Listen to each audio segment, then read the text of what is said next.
Kembali lagi di Pandit FPL bersama saya Scott Ubay. Salam panah hijau.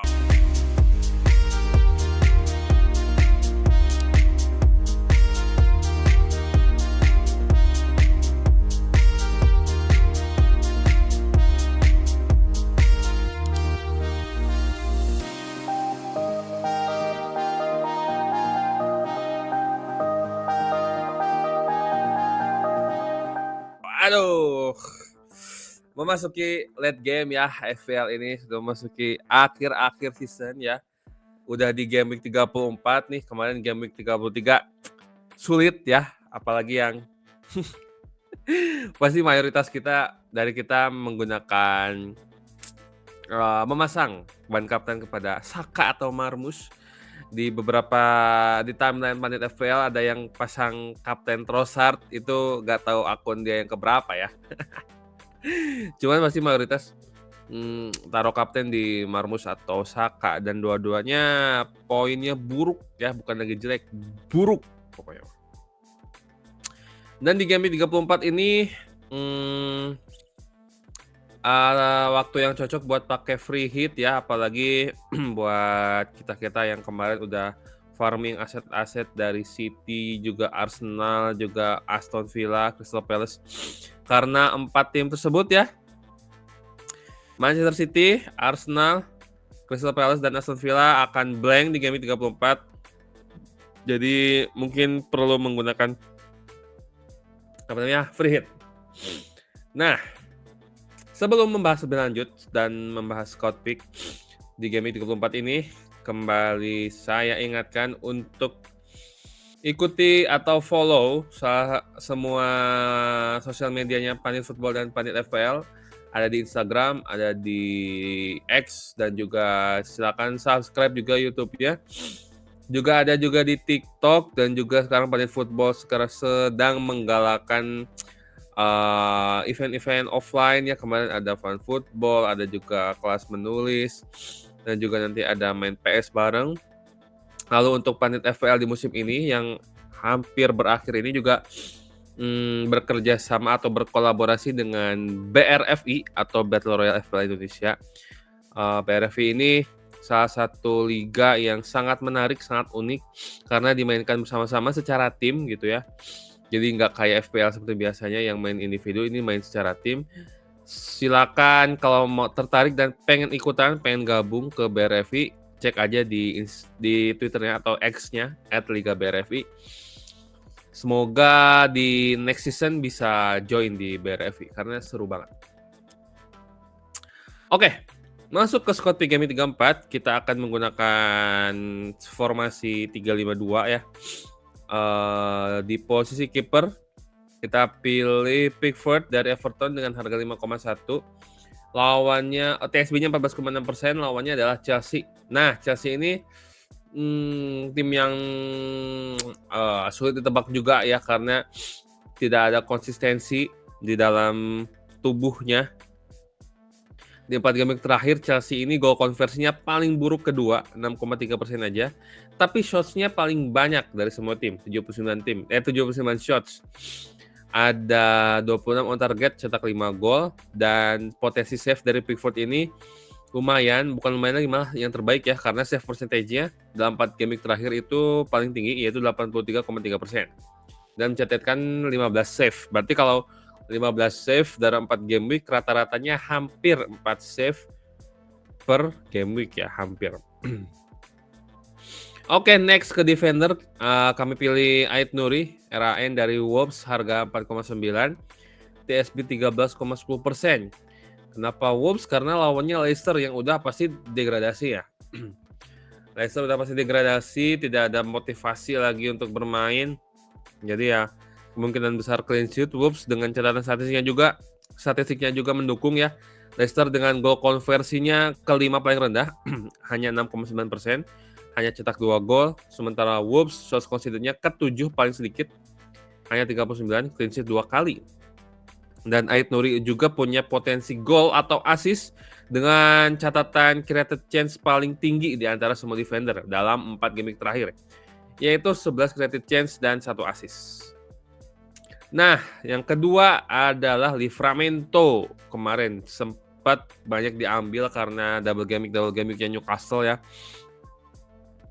Meskipun sekarang single game week, ini Newcastle lawannya juga menarik ya karena Livramento ini punya potensi gol atau assist. Tadi kalau Aït-Nouri itu peringkat pertama dalam created chance, kalau Livramento itu peringkat ketiga. Dia ada 8 created chance dengan 1 assist. Lalu defender terakhir adalah Kerkez dari Bournemouth. Harganya lebih mahal, 5,3, DSB-nya 18,30%. Potensi clean sheet-nya ini karena Bournemouth akan lawan MU ya. MU yang ya gitu ya, TTA ya. 4 game week terakhir, kalau misalkan Chelsea tadi goal konversinya kedua paling rendah, MU itu pertama paling rendah. Chelsea 6,3%, MU goal konversinya 1,8%. Sedih. Hanya melepaskan 57 shots, mencetak cuma 1 gol. Aduh, 57 shots 1 gol. On targetnya 14. Parah sih ini ya. Jadi besar kemungkinan Bournemouth dapat clean sheet. Dan secara tim juga pertahanannya Bournemouth lumayan menarik karena dalam 4 game terakhir itu shots conceded-nya kelima paling sedikit ya, 36 aja. In the box-nya 23, on targetnya 12. Goal conceded-nya 4, 2 kali clean sheet. Kalau potensi gol aslinya nggak gimana-gimana banget sih Kerkez. Masih kalah sama Aït-Nouri, Livramento, Pedro Porro bahkan ya. Jadi ya oke, Kerkez mungkin bisa beberapa opsi ya. Selain Kerkez, kalau mau ambil aset Bournemouth, defendernya ada Huysen. Mungkin lebih murah ya Huysen.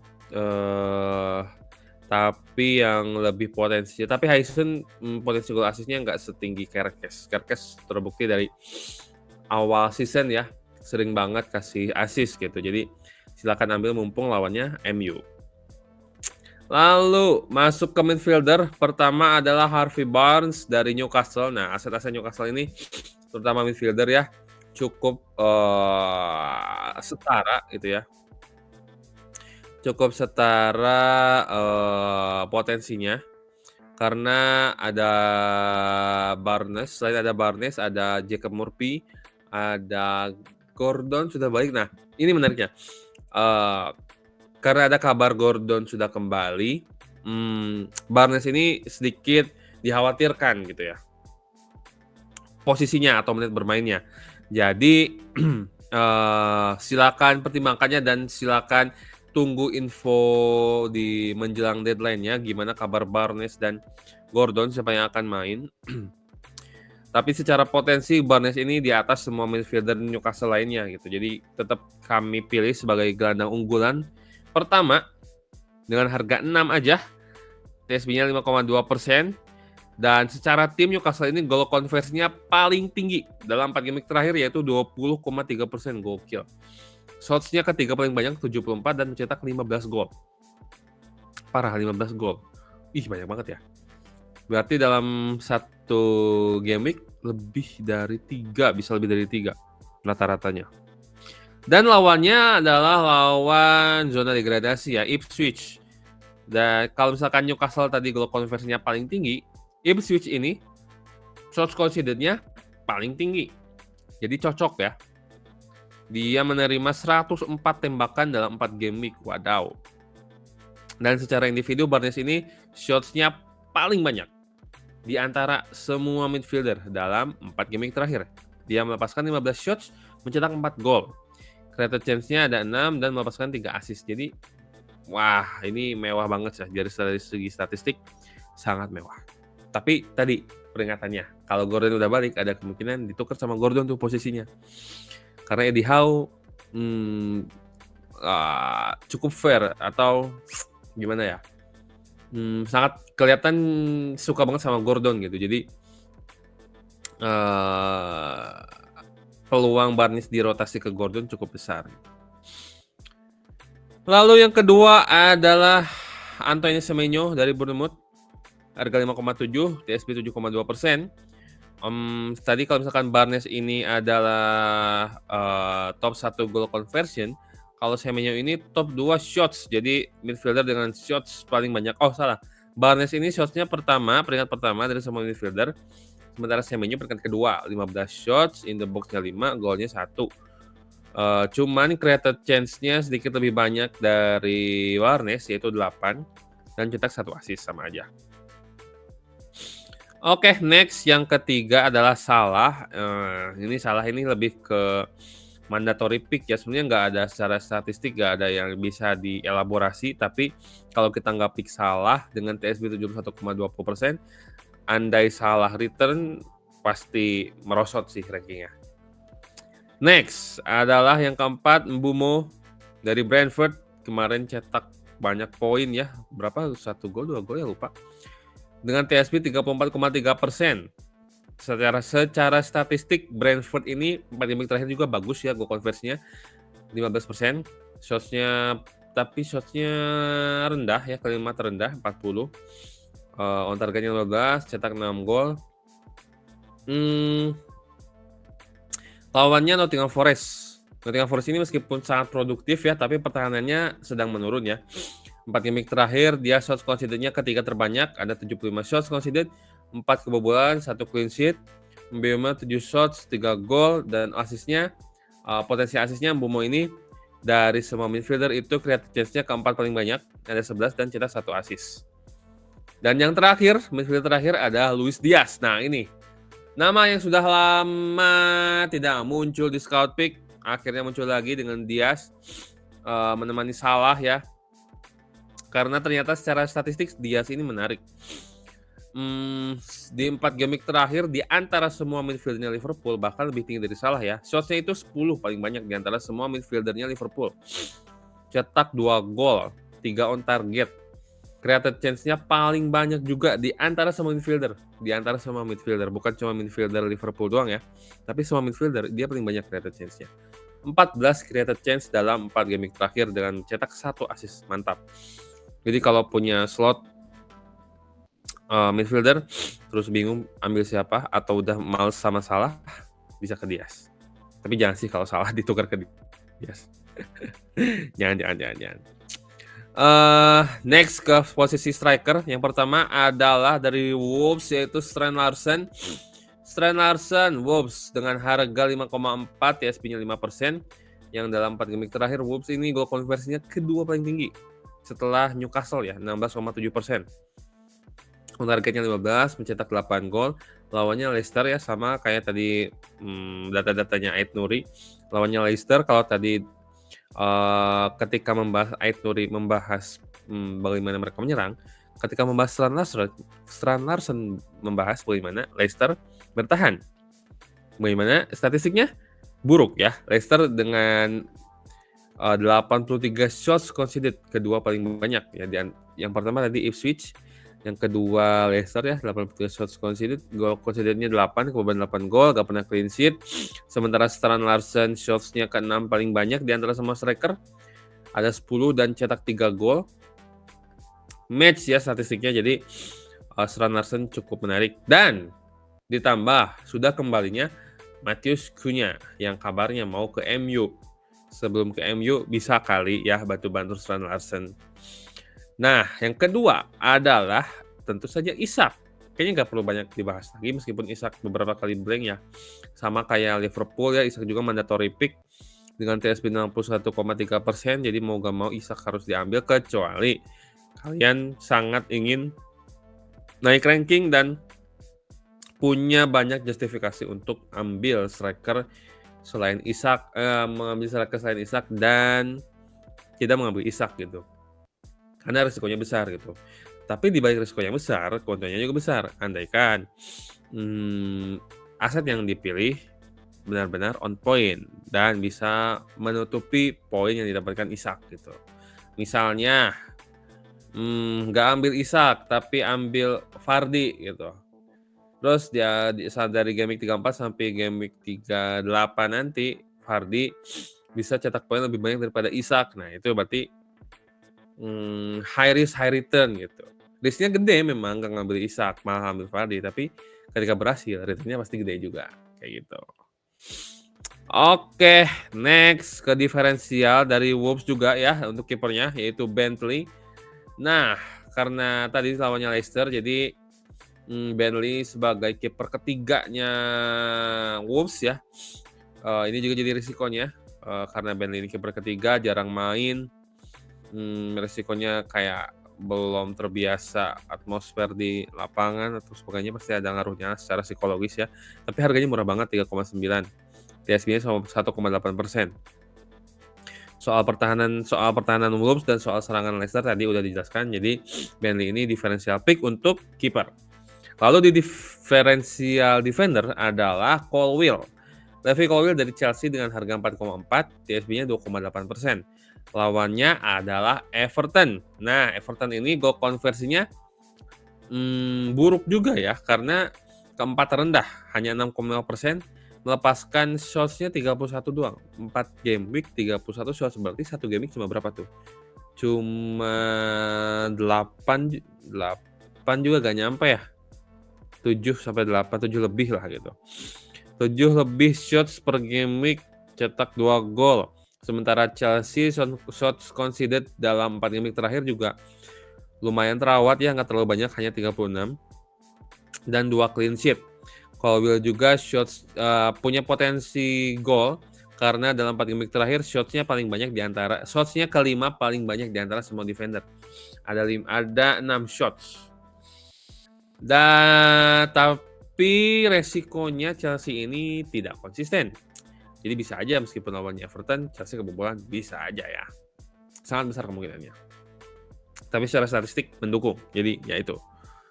Manajemen resiko ya FPL. Next, yang ketiga dari posisi midfielder juga diferensinya dari Chelsea yaitu Pedro Neto.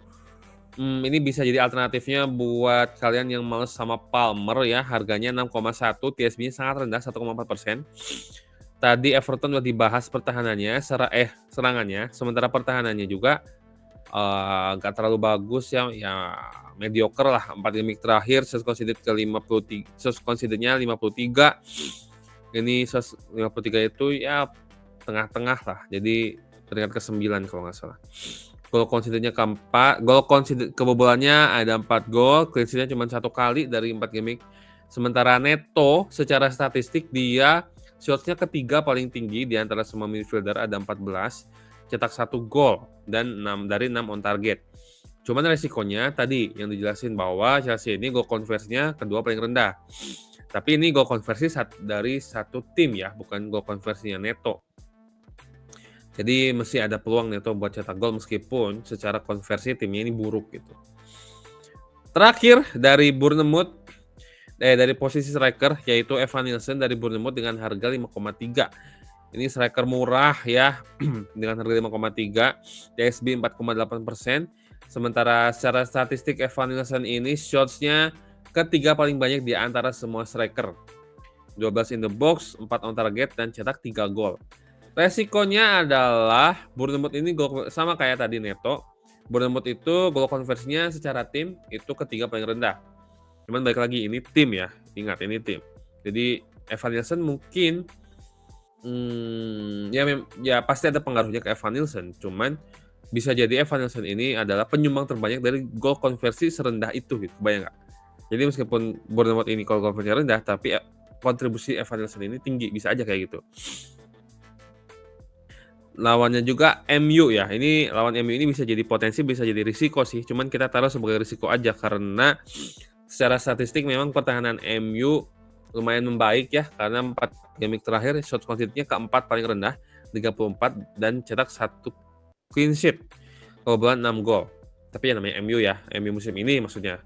MU musim ini jadi semoga yang tadi dikategorikan sebagai risiko bahwa pertahanan MU membaik juga menjadikan peluang bagi Evan Nielsen. Oke. Terakhir kapten. Kapten ya.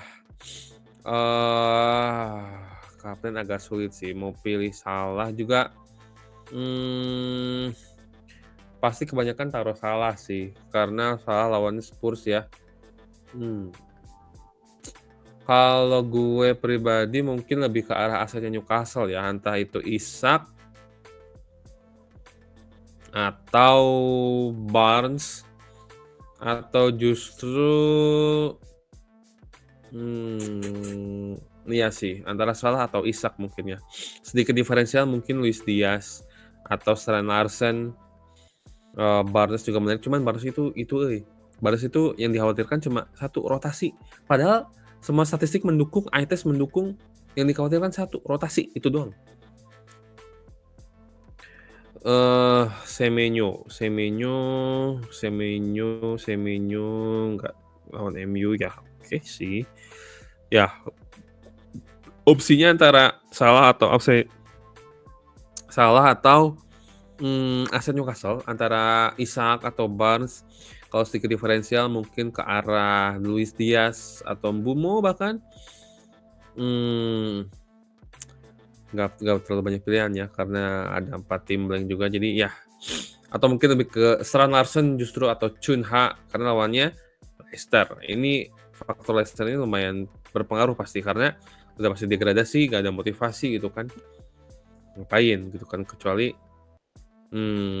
ingin show off pemainnya mungkin ya, supaya ada yang rekrut dan nggak jadi ikut terdegradasi sama timnya. Oke, semuanya udah kita bahas, mulai dari squad pick sampai kiper. Sampai jumpa di game week 35 ya. Semoga kita semua dapat panah hijau. Terima kasih buat yang sudah menonton. Saya Scott Ubay. Salam panah hijau.